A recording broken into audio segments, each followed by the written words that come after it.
The stream has started. You're in the pre-show.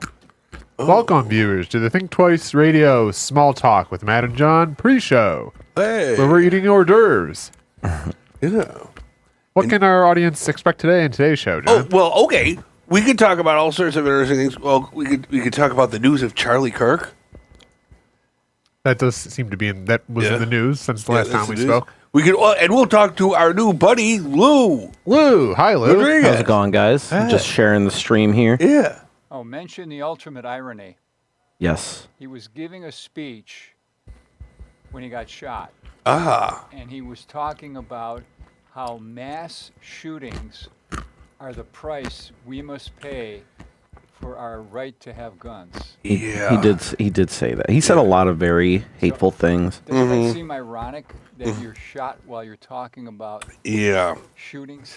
Yeah. Is that ironic or was that part of the plan?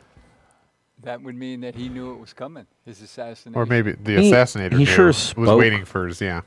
He sure spoke like he thought it was coming.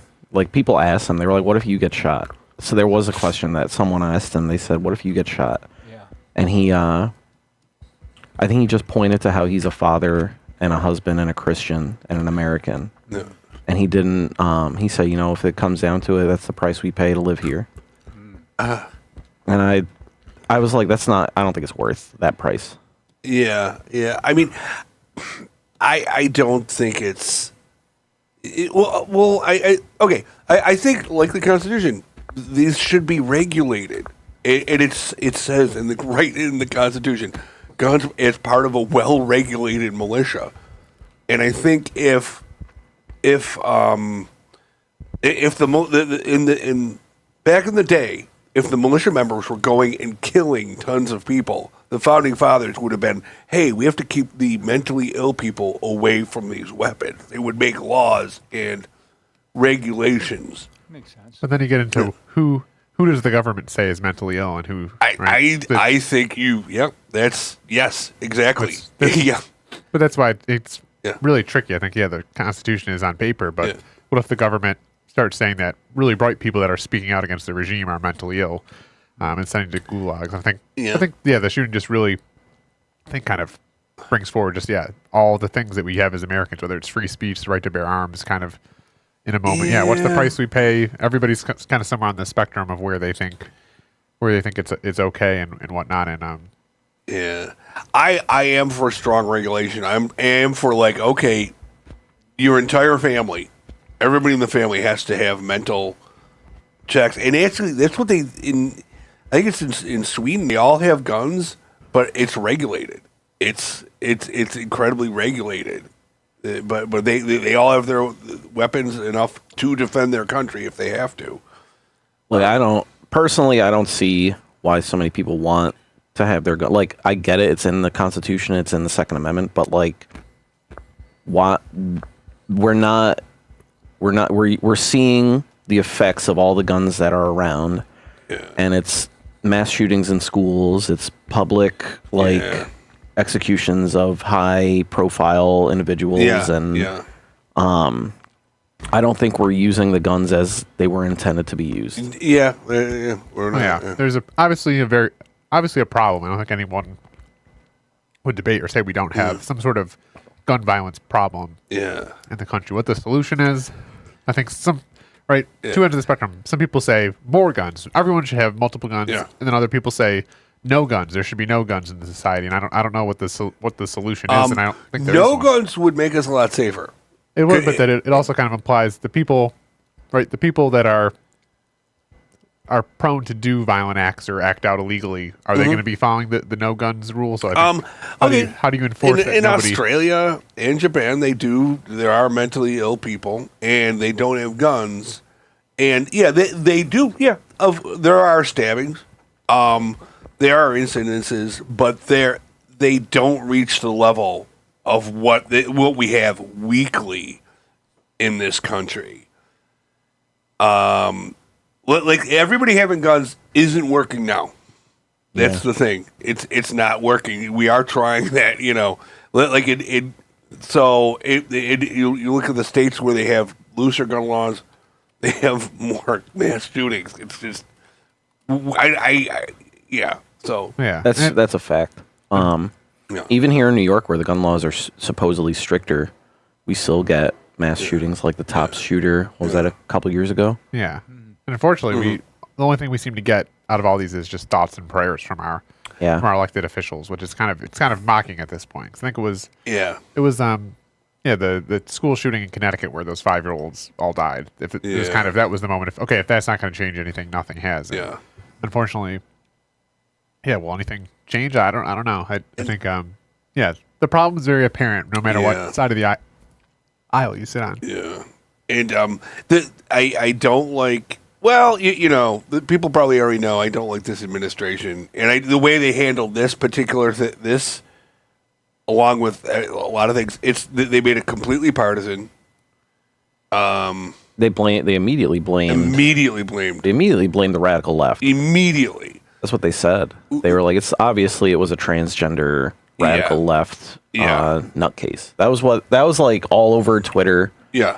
All over Thread, all over like everything. Everything. They're still kind of doubling down on it, but I think we still don't exactly know, but I've heard the term groiper, that this kid was like not like far right, but he's pro Nick Fuentes. Yeah. So he's Nick Fuentes is an MMA fighter who has a alt-right following of people who are kind of MAGA, who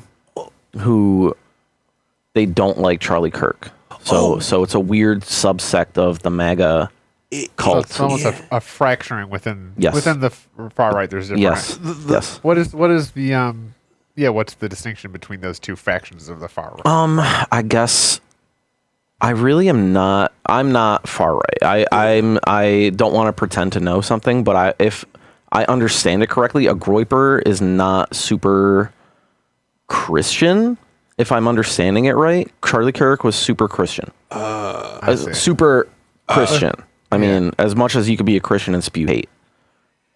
He did profess his faith, and he did say that. He said he believed in Jesus. So I guess if that's all it takes.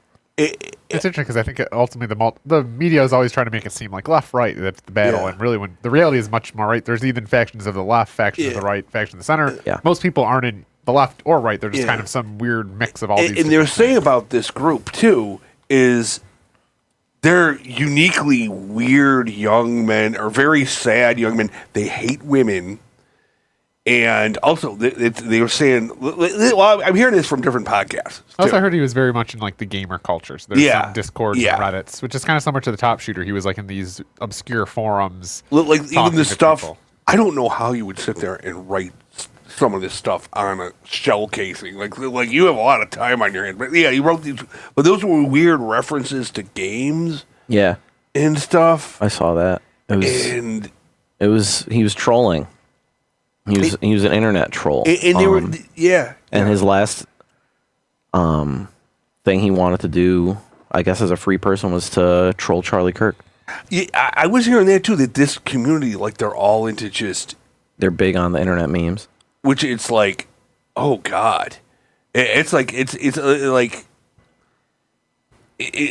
just weird what things are mutating into, like this mutations of different political monsters. Well, yeah, even as I've just started getting into 2025 now, right? We're 2025. I started to think, we're in like a new era now. Like I feel like when you look back at like the 90s, the early 2000s, the 80s, like now we look back as an era, but I think now we're I'm starting to realize, the 2020s are like an era that we're in. And even maybe 10 years ago, the idea of like a mass shooting or a political assassination was that happened in the 60s. And now, now it just seems to be more frequent. So I think when I saw that, I was like, we're kind of in our own 60s moment now. Or I think, unfortunately, I think this is only going to escalate. I hope that's not true, but I can only see these things becoming more common. I can even see, obviously there's now kind of a playbook out there of these kind of shooters where somebody of prominence is just sitting there like a lame duck on a podium or thing.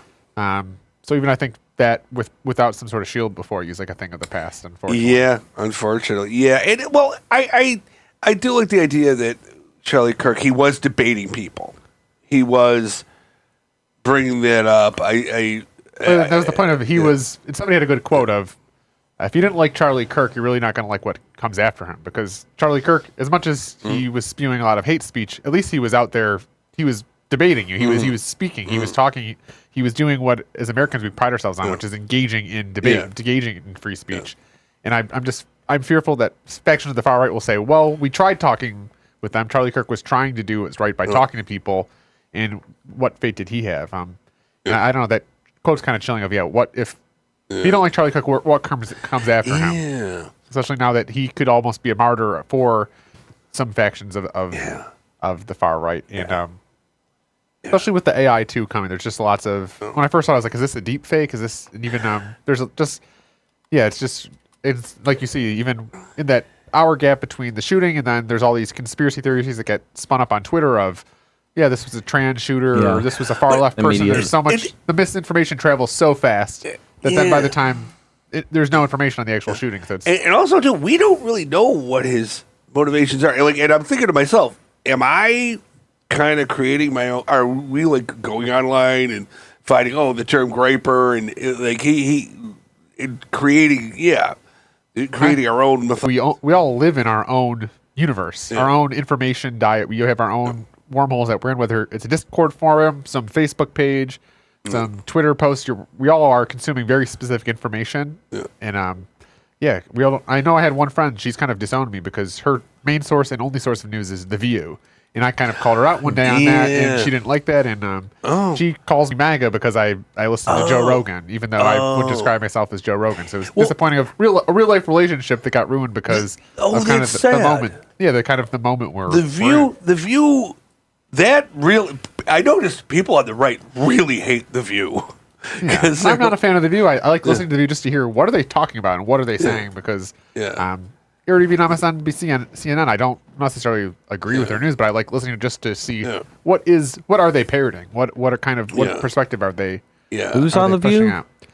The View is like Sonny Liston. It's just basically a bunch of women from different perspectives. I think John McCain's daughter is on there as like the far right perspective. And they just kind of talk about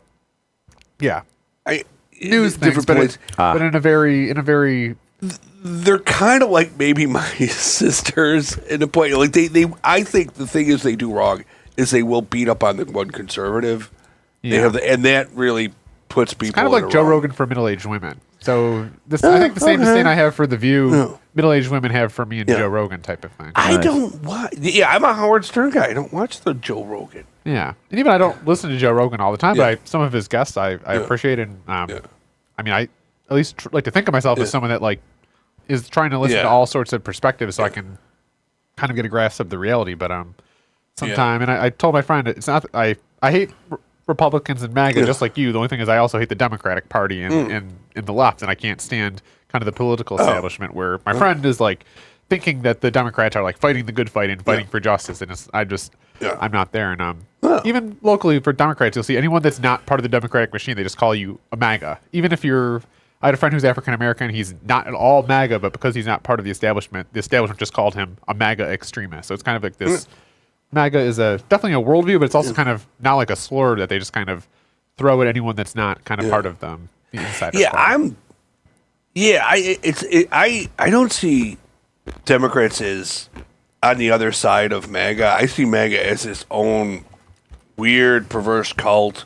It's something that it used to be conservative or Republican. I think they're just spiraling into into a cult almost. I don't really see like the Democrats are. Well, it's just sorry to interrupt, but it's just whatever Trump says is MAGA. So it's whatever. It's literally 1984 with the MAGA people. Like he could say brown is blue, and they would be like, "Yep, brown is blue." And if you don't agree, you're not with it. That's how that's my perspective. Yeah, I could be wrong about that.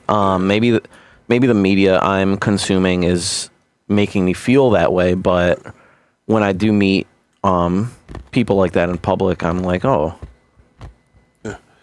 guess I come to expect a certain type of person. So I don't know. Yeah. Maybe that's on me.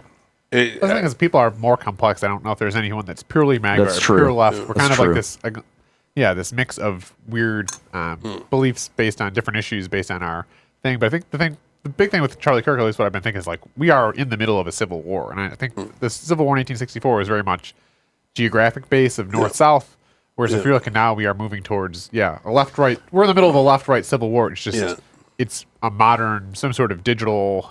Where it's more ideological and it's kind of hard. I don't know. It's interesting. It is tough because like the internet is kind of hijacking our brains. Like it used to be. Well, it used to be Fox News, CNN, but now it's the internet. There's all these other weird little things to get. Like this kid was into games and like. I am a middle millennial. I am a straight millennial, but I've started telling people that I feel like I'm a boomer now because there's certain things that I've started to realize, whether it's Nick Fuentes or certain influencers on the TikTok of their generation, that I just literally am completely ignorant to. So I started joking that I'm becoming a boomer now. Like I remember the one time my father came, he was watching TV. He's like, "What is all this going on? What does this mean?" And it was just they were having really bizarre commercials, and they were just coming at things from completely different angles that they never did when he was younger. You know, he was like really freaked out, and like now I'm starting to get really freaked out by like what is that? Why are they doing that? Yeah, because I started asking myself, what does 2040 look like? What's that world? I don't really understand. I feel like when I was in 2005, I don't know, I just felt like 2025 was going to be kind of similar, but now it's like we're changing so radically and things are getting so weird. Yeah. What does our reality look like in 2040? That's going to be, I don't know. Will we? I don't know if I could give up the Instagram and this stuff. I don't know what I should. And then I'd be Mr. And one of the theories I've started to develop is I think, I mean, we've talked about AI in some of our shows, but I think AI, the theory I've started to come up with is that it is the democratization of expertise. So the internet, right, it kind of democratized information. So with Google, right, we have information at our fingertips. Information is available to anyone, anywhere in the world. And I think AI is doing what the internet did, but it's doing for expertise. So instead of information, literally the ability to have expertise. So I say the example of like a lawyer who has access to world-class, whether it's a drunk driving attorney or a defense attorney, who has access to a world-class defense attorney. Traditionally, it's been the extremely wealthy or the very privileged that can afford an expensive defense attorney. But now with AI, all you have to do is prompt the AI. You are a tenacious expert defense attorney, and voila, you have access to an expert defense attorney. I think the ramifications of that, the same way that the internet, right, having access to information has radically changed our future. What does the future look like where everyone has access to expertise? I think there's good and bad in there, but I think that's kind of the theory I've developed, and that's what I think AI is. It's just expertise at our fingertips. There is good and bad because I think we're going to have a wave of people going nuts with AI. Oh, for sure. Just people being told by AI basically weird stuff that they've put out there, or God knows what's created, and then following. I've seen it like people online being like just talking to their AI, and their AI is just talking about like new age happy speak, but throwing in bizarre right wing things. Well, people have started marrying AIs. They've started, it's getting weird, but I think the same way the internet just evolved into memes. I think that even people are just using it to generate like clips of gorillas on podcasts, and I think a large chunk of AI, right? There's this really amazing vision where every human being has expertise at their fingertips and is some sort of Mozart or Galileo or Michelangelo composing AI creatively, but then the reality is probably closer that we're just going to get a lot of like gorilla meme videos on our platforms. Vault. What are we going to do with that? Yeah, I mean, I've not used. I try to use the internet to its best ability, but there's a lot of times where I'm just like, And I've started to realize that I'm literally AI is like influencing the way I think. Like it changes. I'm like thinking with AI, and AI is informing my thoughts, which is dangerous, but at the same time is kind of, I don't know. Yeah, it helps you. I mean, it helps. Well, it helps me like write stuff because look at how I talk. That's how I write. Yeah. So when people hear something I've written, they're like, "What is this maniac talking about?" Because you have access now to expert English writers. All you have to do is say, "AI, write this in the tone of you're an expert poet." I could find.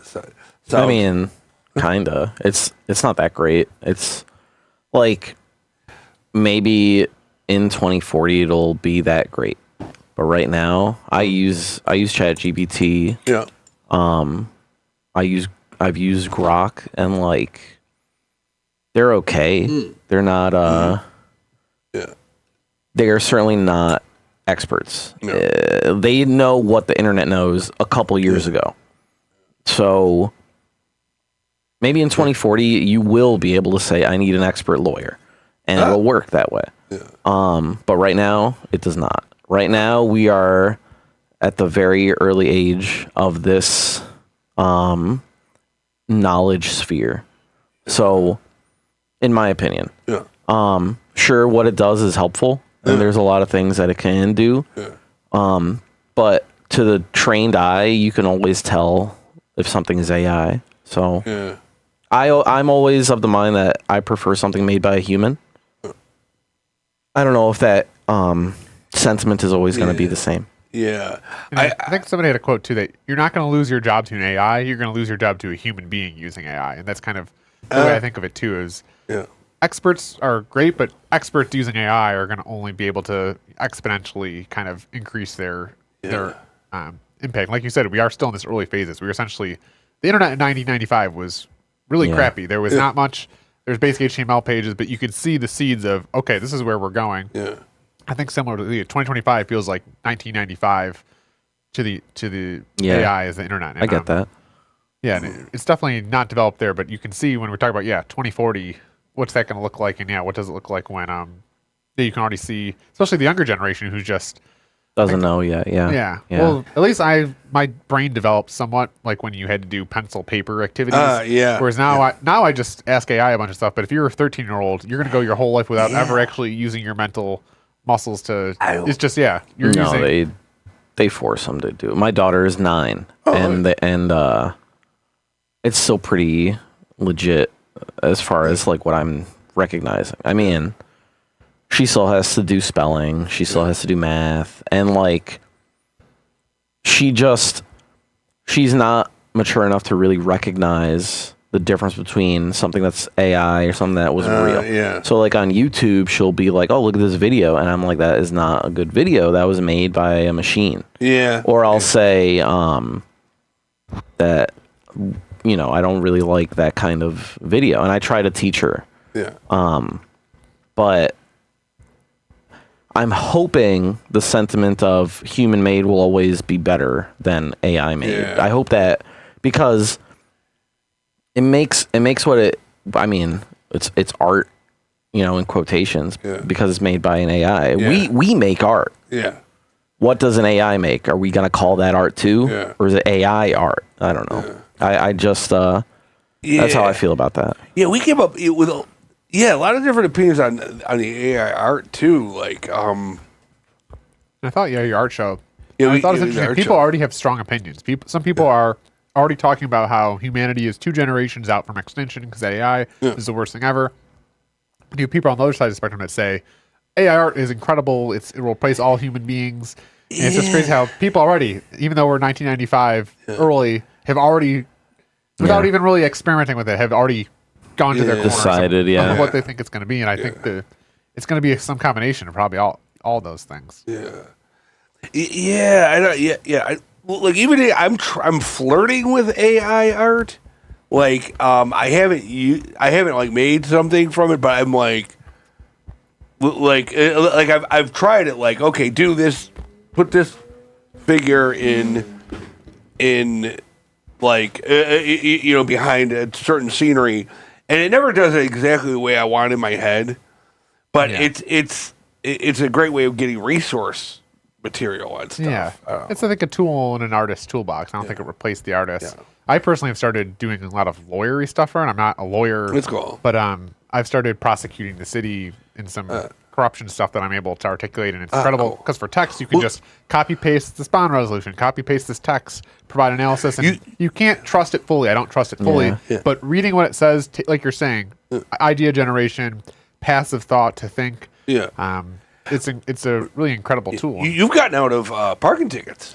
Yeah, which I actually had Thursday, my parking ticket. It's and pretty nice. Yeah, I use AI to write my parking defense ticket. And then, so I composed I had a written defense statement, and I posted the video on YouTube. So yeah, I composed my written defense statement with AI, and then I was a human being, but I got up there and read it. And 30 seconds into my defense statement, my hearing officer interrupted me, belittled me, told me he didn't want to hear that VT and stuff, which is vehicle traffic law. Then he asked me how old I was and said he'd been doing this for 30 years. He didn't want to hear anything I had to say.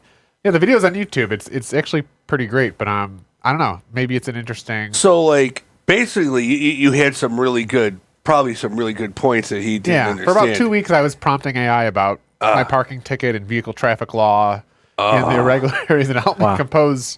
Yeah, I just prompted, you are a expert parking ticket defense attorney with deep expertise in New York State municipal law. Yeah. And I couldn't trust it fully, but using my human creativity, my human eye to kind of guide it, say, no, that's not wrong, or how about this? And I'm excited because I've been using it to compose. Essentially, then my hearing officer, he ended up adjourning my hearing, which is improper because only.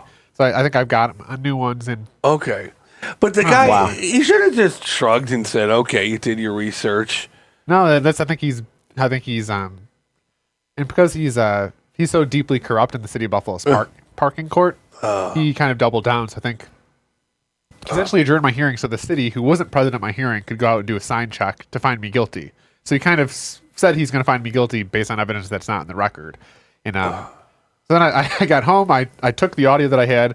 I fed it to an AI, which generated a text transcript of our whole thing, and then took that text that was my audio, fed it to an AI, and it's I don't know. It's interesting because we'll see what happens. I hope he doesn't watch this podcast because he could be getting his own AI and be like, okay, better AI. Well, and I think that's kind of back to my thing of expertise, right?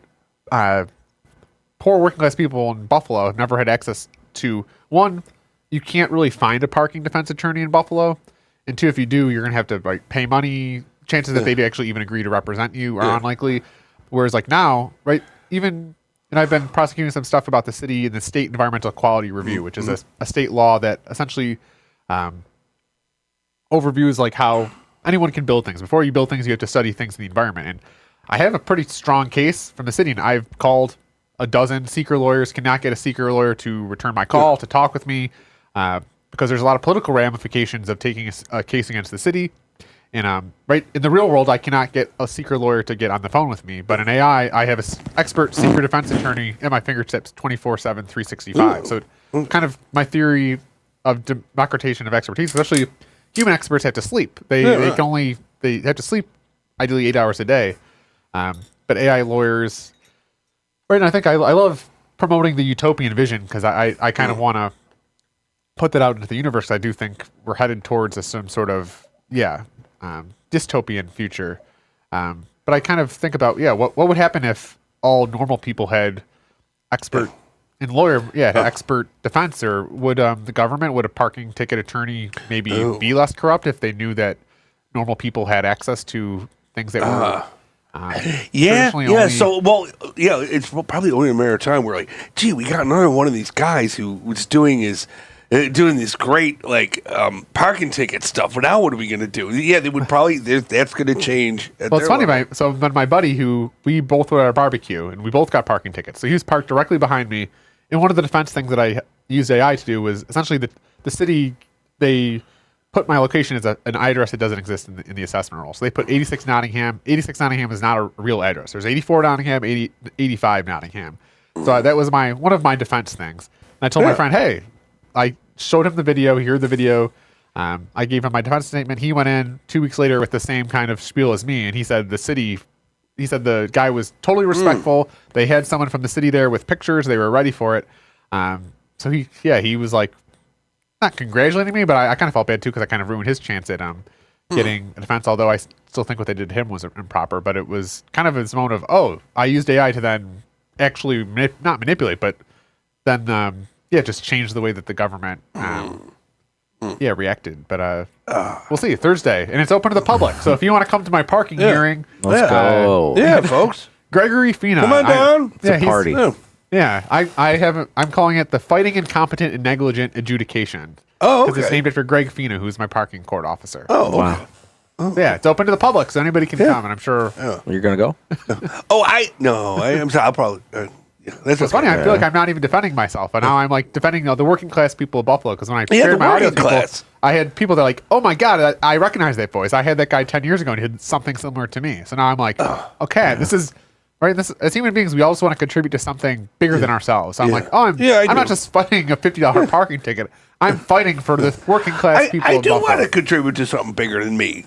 Something better, some better kind of thing. Well, I joke. I was like, right in the 96, we were like going to the moon. So I'd love to be part of. Oh, we as a society, we're all waking up and we're like, getting up and we're contributing. We're going to Mars or we're solving cancer. But really, the reality is like we're just part of this giant. It would be nice. We need a big positive, like the hippies. The hippies were good back in the day because they were facing the Vietnam War, but they were kind of they worked really hard on being positive and like being really appealing. So they got to go to the hippies because they wanted to create a newer, better thing, and they really did. They had the music. They were all going. But we also have to like say, hey, we're all trying to do something more positive instead of being like, I just want to stick it to that other belief system over there. Yeah, fighting on the internet. I also got a parking ticket, and I'm just gonna pay it. No defense. Oh, okay. Needed. Yeah, it's $50. I figure, Yeah, I parked where I shouldn't have, and I accept the ramifications of that act that I did. So I'm just gonna pay it. I'm not gonna try to, make a whole thing about it. I'm just gonna pay it. I'm just gonna pay it. I'm not gonna use AI to get out of it. I'm just gonna, I did it. I parked there. Yeah. I'm not gonna, whether the ticket says the wrong address or not. When I got back, I was like, damn, I didn't know I couldn't park here. But that's not an excuse. I didn't know I couldn't kill a man. You're still going to jail. Yeah. Years ago, I paid a parking ticket I had in California, and I just did it because I don't want to be around decades later, and then you never paid this thing in California. I talked to a cop later who said, you didn't have to pay that. Yeah. But I did it anyway because I didn't want to come in decades from there this outstanding you can't come back here, Yeah. Even part of parking, right? You have the right, you have the duty to park properly, but the government also has the duty to serve you properly, and we all have America due process. So if and there's actually they didn't cite. There's a couple things that were wrong with my ticket, but I'm challenging that if the government failed in their duty and responsibility to serve me properly, which is part of the thing. Going for these grapes. Yes, we have lovely hors d'oeuvres and wine, which is. Now, Lou, you're also a comedian. Yeah, who are you? I tend to be a comedian sometimes. Yes, I'm unemployed right now. Yeah, I've been, manically depressed for a while. But this is nice. Cheer up. This is nice. Does your unemployment hurt or help your art as a comedian? My art as a comedian. Yeah. I did comedy on Monday. Oh, cool. Was that Monday? No, Sunday, Thursday. Good bar is on Thursday. I'm losing track of days. I've been unemployed. So is there an open mic at Good Bar? Is that where? Yes, there's an open mic on your craft. That's where I went last week. I thought it was a music open mic, but it was a comedy open mic. So I went, and I haven't done comedy in years, but I was at Tesla for 7 years. I was when I left, I was a quality supervisor, and it was a really hard decision. But basically, I wasn't very happy where I was, and I took it as like an opportunity to go. Yeah. They offered me a lot of money to leave, and I said I'll take it. And I was tired of working like 12-hour days. I was tired of working, and they wanted me to work 13-hour days. It was hard. It was really hard. And then, excuse me, it is tough. But in any case, being unemployed certainly helps my creative endeavors. I make YouTube videos. I do lose food reviews. I've done music for a long time as well. So I'm a musician. Yeah. I've been recording a lot of music. I have quite a few songs right now. I want to say, well, quite a few for me is like 5. So, I play guitar, drums, bass. I play piano. I sing. I play ukulele. basically, I'm a very musically inclined person. Yeah. I'm of the mind that I like to record music. I was in a band for years. I was in a band. It was called Funk Theory. Oh, cool. Was the name of the band, and we were like a jam band that we performed all over Buffalo. We did Nietzsche's, Good Bar. We did Infringement Festival. We did Porch Fest. We did so from like 2015 to 2017. We were, well, probably longer than that, but and then it just it didn't work out. I was working full time at a job I hated. Yeah. Trend in my life. Yeah. And then basically I had my daughter and I was working full time and I was trying to record and produce music for the band. Yeah. And I didn't feel like I was getting a lot of help. So we had a performance. I was really unhappy at the performance, and the next day we kind of said that was it, and we went our separate ways. Since then, I focused on being a father. I focused on my job. I focused on other things. The past month since I was let go, since I took the severance, I made a food review, and I've just been recording a lot of music. I like your food. They're fun. They're fun. I tend to make a lot of voiceover. I don't know if you've ever seen one, but they're funny. They're funny. Yeah. Yeah. They're not. You're a comedian. That's your art. Yes. That's Yes. your craft. Yes. Yeah. I have 2 degrees. I went to school in Oswego for film and for philosophy. Ah. So Oh, okay. I learned how to read. That's good. Reading You, is good. you like my buddy Thomas Bittner. Oh. He's a philosophy professor. Oh. Yeah, he's a good guy. Thomas, if you're out there. He's a good guy. Yeah. Yeah. I had to take logic twice. Oh. I was not good at logic. Oh, Logic okay. is kind of like math. Oh, okay. Yeah, how does the logic? It's just more arguments. This. It's like algebra almost, but it's like this statement is going to be A, and then this statement is going to be B. So you take these 2 statements, and then you're trying to get a valid argument out of it. I took it twice. I'm no expert on logic. I like ethics. I like history of ancient philosophy. I like history of modern philosophy. I like existentialism. What do you think of the pyramids? What's your opinion there? That's not philosophy. That's something else. But I mean, what do I think? I think it would be wildly difficult to excavate underneath the pyramids. Have you heard the new news that there may be LiDAR? some sort of, Yes. Yeah, there's some sort of even More- massive structure under the Yeah. pyramid. Yeah. Oh, that would be fun. Have they found it with LiDAR? Is that what's going on? Yes. We don't know for certain what is under the pyramids. Huh? It goes very deep. Oh, that's fascinating. Yeah. If So there's the- more stuff in there, Well, that's part of my 2040 theories. There's just, Yeah. I think there's just discoveries we're gonna have that just completely alter our perception of what reality is. folks, if you're out there, do that dig dug thing right under the pyramid. Just keep going down, down, down, down, and find the bottom. That's right. There's, just sort go of, there's, under. there's large chambers under the pyramids. That of some would be sort. so I found. cool.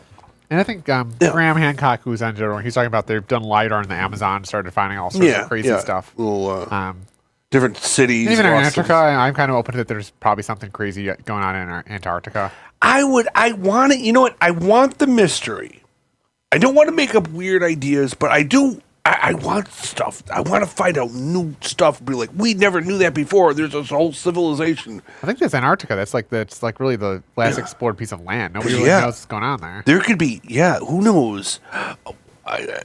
H.P. Lovecraft, great book, Mountains of Madness, great Arctic-based. They found an Arctic civilization. The thing is about this civilization, H.P. they found, Lovecraft. yeah, this civilization basically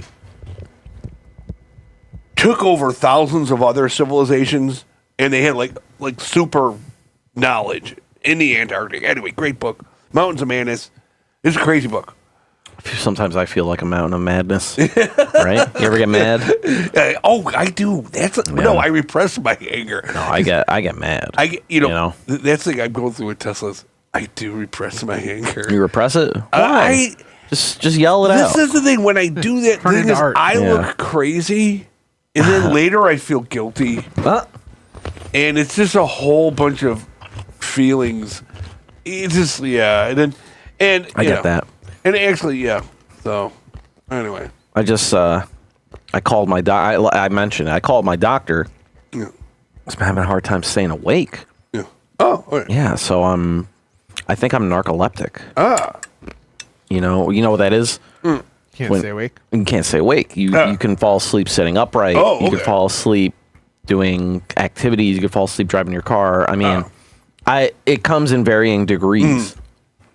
But it's been rough. I don't know. Be careful I don't know. driving. No, I'll be fine. Yeah. You're gonna fall asleep here. No. Okay. I took a nap before here. Oh. So That's good. I feel naps are something that I've tried to incorporate in my routine. yeah, I'm a nap guy. I I'm love a nap napping. guy. I'll get up early and then take a nap. Yeah, like I've started to try to get up earlier and then take like a post-workish nap and then wake up and have like another day. I Yep. think human beings are only really meant to sleep in like 4-hour intervals. I think we were hunter-gatherers. We didn't really like sleep uninterrupted for 8 hours in a row. We would kind of just sleep for 4 hours, go do some work, take another 4 hours, and Right. I time to the had fire. a horrible roommate once who wouldn't let me nap. Like I would be there. I'd be like couch starting to sleep, and he'd be like starting poking me like, dude. And that's another thing. It made me angry. Yeah. Yeah. That'd make me angry too. I'm napping. No, I love to nap. I go into this. I go into another little star system, but then I go to sleep. Sure. I'm like oh, my mind is just, and then blank out. Dude. Yeah. But If I don't get my nap, I have a really hard time staying awake. Yeah. And then I need to nap for like 2 hours minimum. It's like I need a real nap. It's tough. I'm a food coma guy. Ooh. I'm like, Nice. What's your favorite food to eat before you coma? spaghetti has always been big pasta Pastas, meal. Yeah. Just then and then. I could go for a pasta right My now. friend was explaining to me the scientist is now fasting. Like we really should be fasting more. So actually taking long Yeah. intervals where you don't eat anything. Yeah. Oh, now fasting is interesting. You mentioned it because we work with a bunch of dudes who fast all the time. They're the Muslim dudes. Well, you work with them. I work with them, I don't yeah. work with You them don't anymore. work anymore. Oh yeah. No, but they Yeah. yes, he's right. He's Yeah, right. in There's actually that brings up an interesting point. There was a lawsuit brought up against Tesla about how they tend to hire people under the H-1B visa program as opposed to Americans I didn't know that. because it saves them money. And I'm no lawyer, Oh, I didn't know that. but it sounds accurate. Sounds accurate. Well, how do they save money? Do you know, or is that? I don't know how they say. I didn't get that deep, but Did you I sign- guess so. The way it is like if you're sponsoring someone and they need a visa to be here, that counts as like their negotiation for the job. So like I don't know if you apply for jobs, but I've been applying for a lot of jobs. When I apply, you have to say, will you ever need visa sponsorship? And if it's a yes, it's a different type of hiring because they're paying for you to live here and they're paying for your job. So it's like a twofold, like it's they could pay you less. There's some sort of Because- benefit, yeah. Yes, because you're getting the H-1B visa. The H-1B visa. What did I say? H-1B visa? What, a visa? Yeah, let me get Couldn't a be visa. yeah. Did you sign an NDA with Tesla, or are you? Yeah. Okay. We both did. Yeah, Everyone does. Everyone does. There's that much You to know, could folks. lose your job so easily. Like I had a supervisor tell me one time. He was like, "Look, don't take that so serious because I could lose my job for not wearing the Tesla gear." Oh. He said. Oh. And I was like, "Well, really?" And I was like, "It's crazy." But I think there's lots of rules in our society There's that so which, many are on the rules. books but are only enforced when. But, Yeah. but I have to say, instead of disclosing secrets, I want to urge you to go buy a Tesla, folks. yeah. Yeah. Could you disclose things but also create Tesla I don't- propaganda that would counteract. I don't think we're disclosed. I haven't disclosed anything. It's a good, Any it's a trade good secrets. company. It's a great company. We're making, we're accelerating the world's transition to sustainable energy. You have us to thank for that. All those other companies, I never believed in that. General Mills, the and all vision, those the other values. McDonald's. I never It's about believed in that. It's about going back to the caveman days, but in Tesla, we're just going I think forward. the original Tesla, he was onto something. Yes, The whole energy. He was interested in the pyramids. Yeah, He well, was, he yeah. like kind of solved the pyramid energy thing, because I think the theory is that the pyramids were some sort of massive energy, Like a battery type thing. Yeah. And now, And then why do they model like the constellations like perfectly? There's and there's a weird math that's like embedded in it. It's like a perfect structure. I have a That's book what at it home is, yeah. about that. Which I did anyway. I don't know what happened to it. There's I a book I've been meaning to read called Tesla and the Pyramids. Oh, That it subsets the book. It's a fiction book. yeah. But the first thing it says is all these events are true. And it's like, well, is this a fiction book? It's like, Yeah. it is a fiction book, but Yeah. it's supposedly this wacky tale about how Tesla figures out the secret to like limitless energy. And it has to do with the pyramids. Yeah. Whoa. It's supposedly a really harrowing book. Yeah. But you know what I've been kind of obsessed about the past month is all the UFO sightings that have been going on. yeah, more than and- just the balloons. Is there- Yeah, more than just there was actually in October of last year. So there, I don't know why they released this video this month. I don't know if it's to distract from the Epstein scandal or if it's just how it ended up, how the cards laid out. But there is, I mean, I don't know how much credence anyone is going to put into this, but this is released by the government. And it's essentially what it says is the video of a little UFO that looks like what we would call a Tic Tac, like the breath freshener. And it takes that UFO is on footage and it's zooming. As it's zooming, we shoot a Hellfire heat seeker missile at it. I think I heard. You heard about this? Yeah, I think I saw something. Or something So about the it, video is pretty cool. So the Hellfire missile hits it. The UFO kind of breaks off into like 3 or 4 pieces. The Hellfire missile warps and then goes it goes like this. It does an S curve. And then the UFO reassembles and it kind of like just keeps going. Whoa. It's a really interesting if it is a true video, which I tend to believe it is. I hope it. Yeah. Even with AI doctoring, it looks real. I don't know. I tend to believe in it. I don't think it's AI. I want to believe it. I tend to believe I wanna it believe it because too. I tend to believe because there was another one from 2003. So this video is from 2024, from last October. There was another video from 2003, also from the U.S. Navy, that is another Tic Tac UFO. Whoa. And the deeper I get into it, there's been so many, like every day, there's more and more UFO sightings. And it's not always the Tic Tacs. It's sometimes it's these black triangles, and sometimes it's like just these orbs. And I was reading this testimony by some government from some military guy, and he it's on the UFO Reddit, one of the UFO Reddits. But in any case, he's a witness to this event where these UFOs. This is from 1968. They fly over a nuclear facility in America, in the continental U.S., and they shut down our nukes. Whoa. Yeah, they turned them off. That's testimony from one of the military officials that was there. Yeah. That's like a witness. Now that's it gets harder to believe the more you get into But it. it is. That's true. That's comforting. I would like the idea that they could shut our nukes off. Depends Like- on what their motives are. Yeah. Well, We've also yeah. invited the aliens to appear on our show. If Yeah. that's, if that's how they want You- to come to Earth. I doubt it. Come on. I think they're here already. If we have aliens, I think they're here already.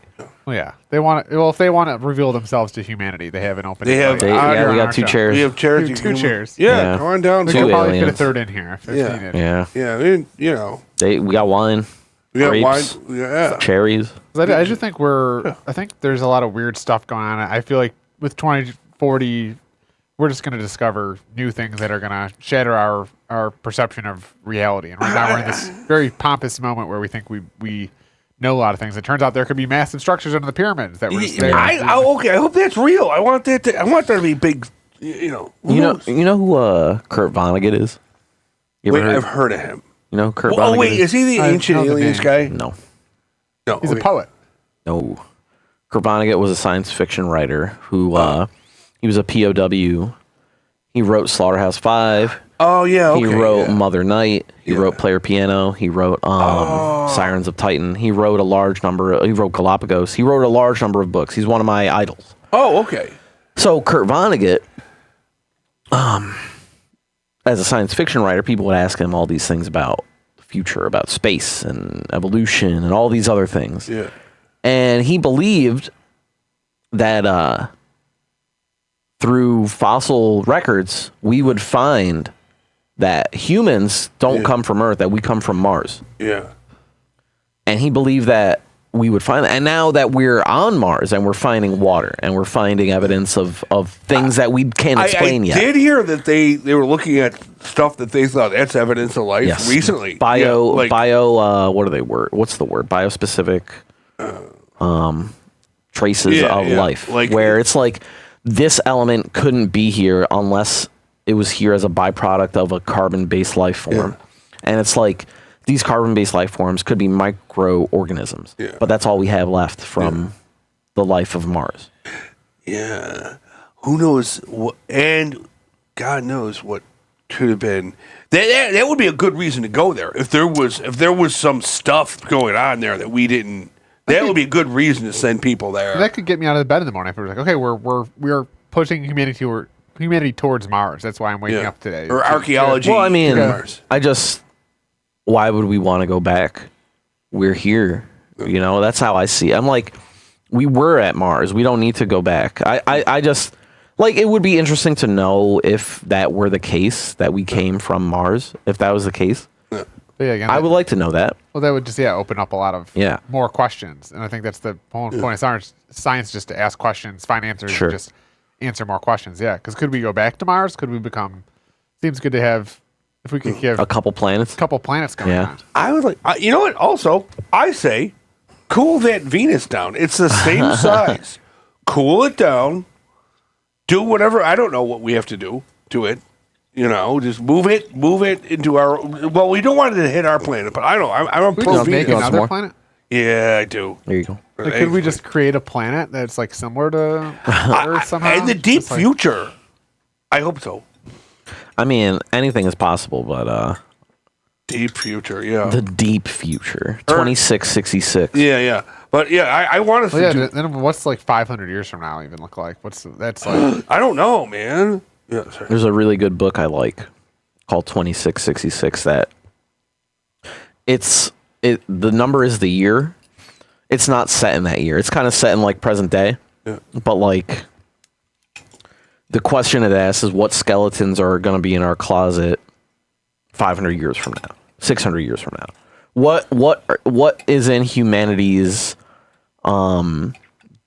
diary that it doesn't want other people to read? That's kind of like what the question the book asks, and it's a very interesting book. So the author, his name is Roberto Bolaño. He was Chilean, if I remember correctly, and he was dying.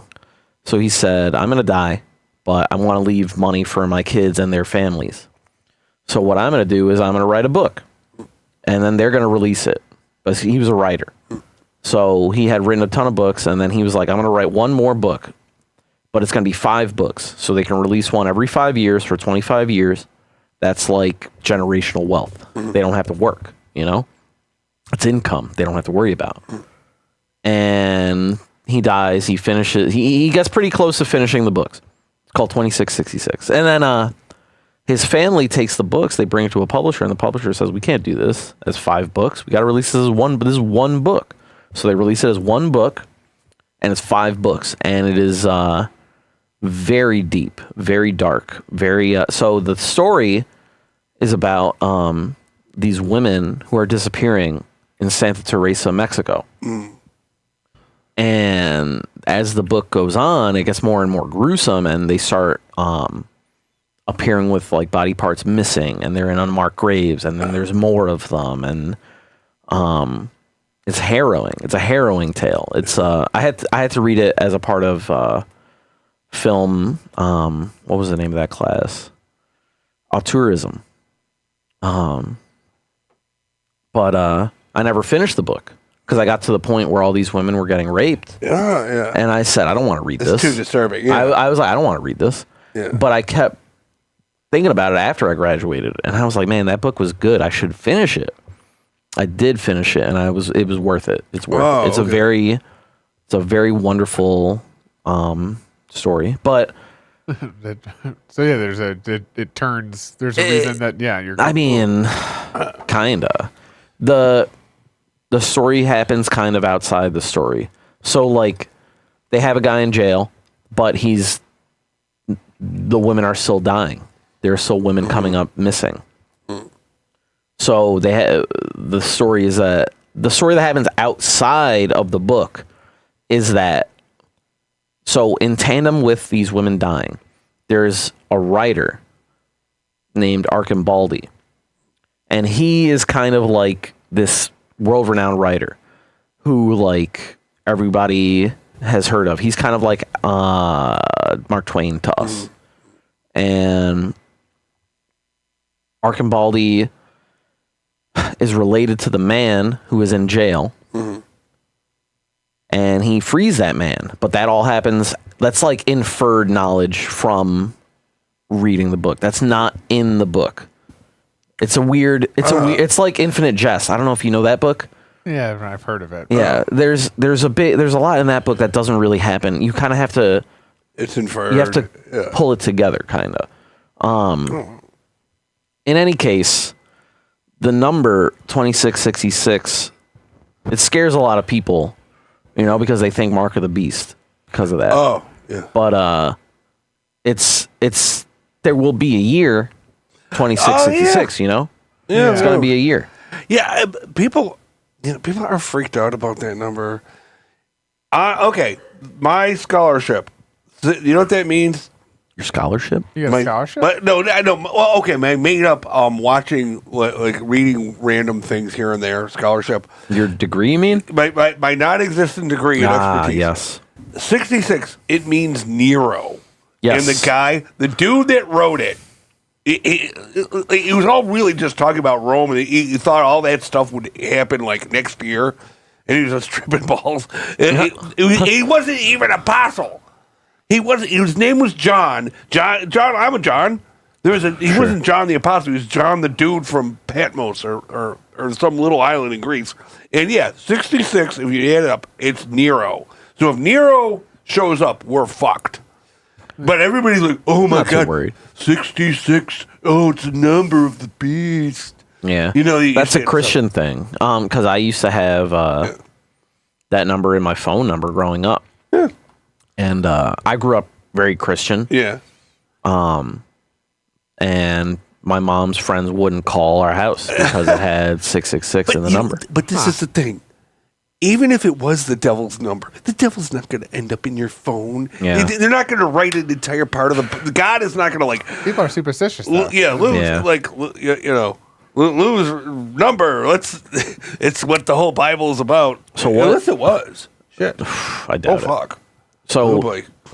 In numerology, you add the 3 numbers together. So what's 6 plus 6 is 12. 6 plus 12 is 18. 1 plus 8 is 9. So in numerology, 666 adds to 9. So I don't know if you know. I'm sorry. That math is a little weird. It's a little weird if you're not familiar with numerology. Yeah. Now my philosophy teacher is kicking over in his grave hearing me say this, but I've researched a lot of things. Numerology is one of the things I've researched.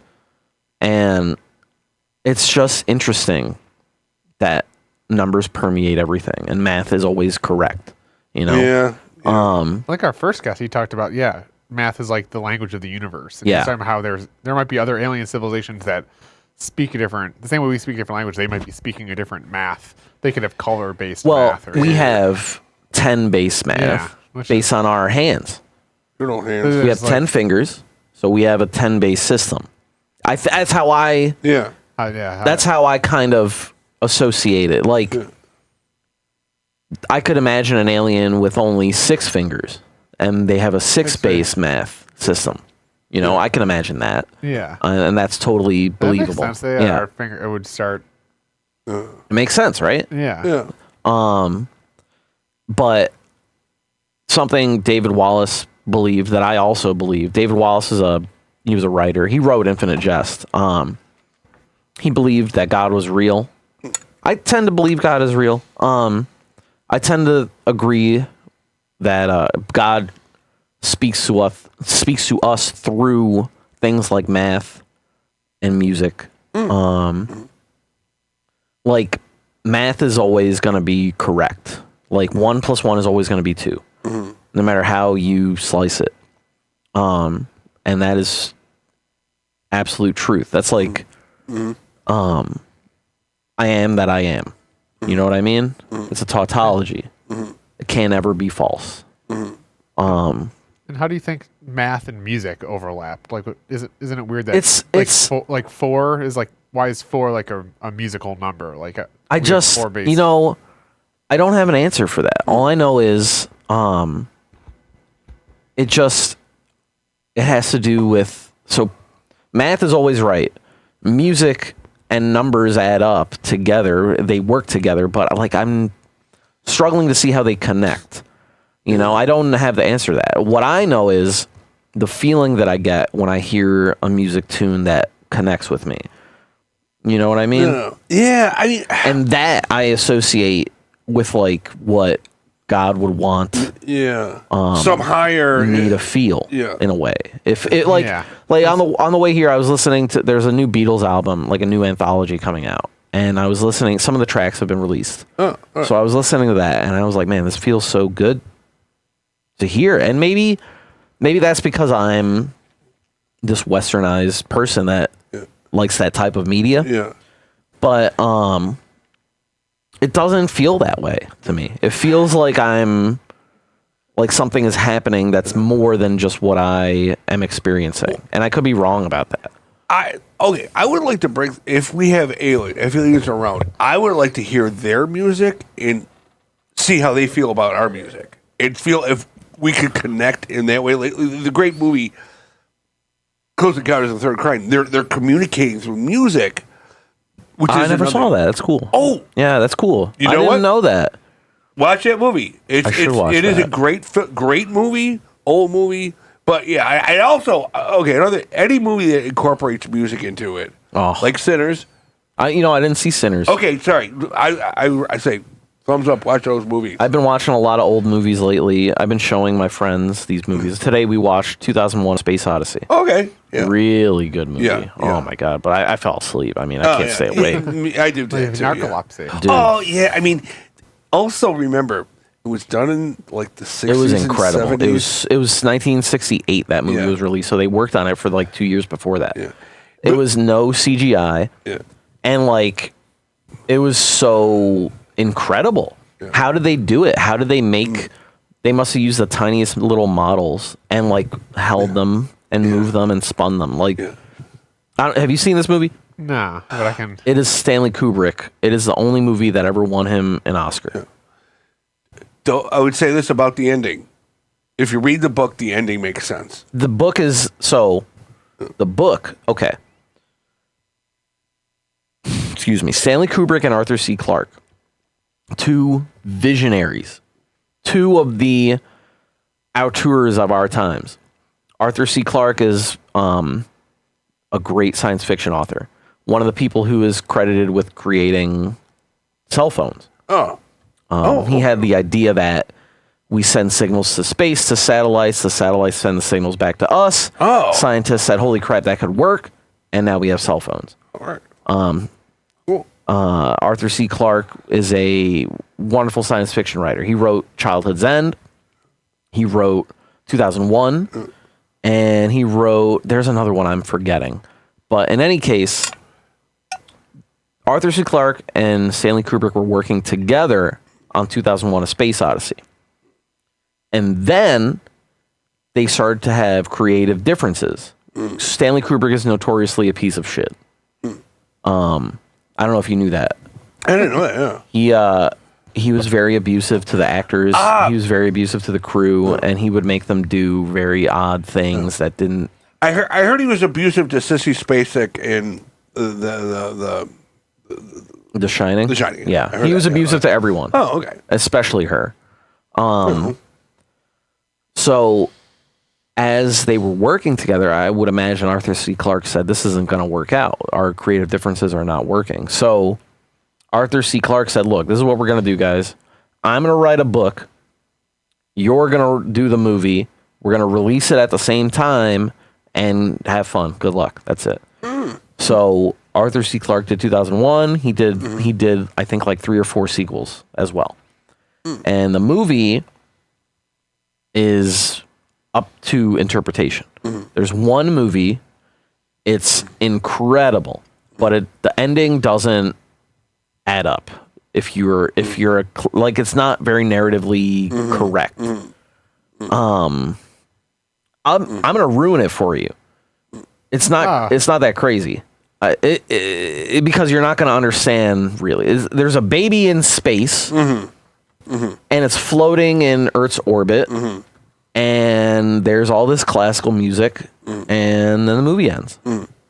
I swear to you, that's the movie. Like the Nirvana cover. Yes. Except for Yes, Yeah. it is the like Nirvana the cover, Nirvana cover. inspired like that. Maybe. I don't know. Maybe, We'd yeah. have to call up Kurt. Yeah. So if you watch the movie, like ask about that ending, and the book explains it. Like, oh, that makes sense. The book probably makes a lot of sense. Yeah. Yeah.